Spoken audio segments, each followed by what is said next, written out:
राज ठाकरेंच्या इगतपुरीमधल्या विधानानंतर ठाकरे बंधूंच्या युतीचा सस्पेन्स हा वाढलेला आहे।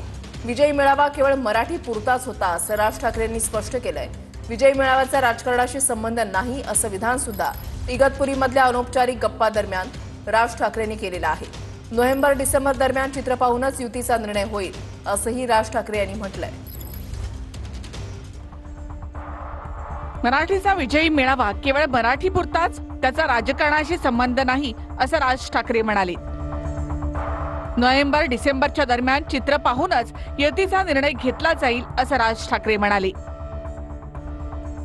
इगतपुरीमधील अनौपचारिक गप्पांमध्ये राज ठाकरे यांनी युती संदर्भात वक्तव्य केलंय।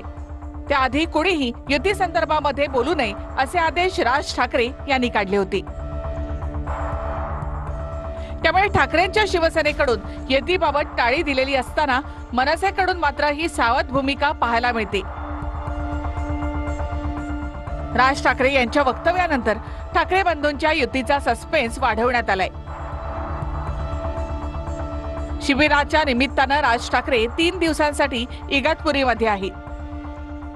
याशिवाय नाशिकमधील खड्डे, कुंभमेळा आणि विकासासंदर्भात राज ठाकरे यांनी भाष्य केलंय।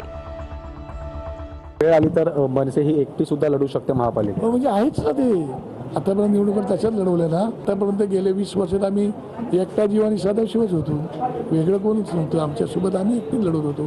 त्यामुळे आमच्या कार्यकर्ते ती बांधणी चालू आहे ना। आमचे निरीक्षक, आम्ही सगळी मंडळी जातोय, कार्यकर्त्यांना भेटतोय, काय करावं काय करू नये ते त्यांना सांगतोय, त्यांच्याकडून रिस्पॉन्स येतोय। काल बाळा नांदगावकर बोलले की या आधीही निवडणुका आम्ही एकट्याने लढल्यात, भविष्यात जर गरज पडली तर आम्ही पुन्हा एकदा एकट्याने। मला वाटतं त्यांनी त्यांच्या पक्षाने एक आदेश दिलेला आहे की या विषयावरती कोणत्याही प्रवक्त्यांनी बोलू नये।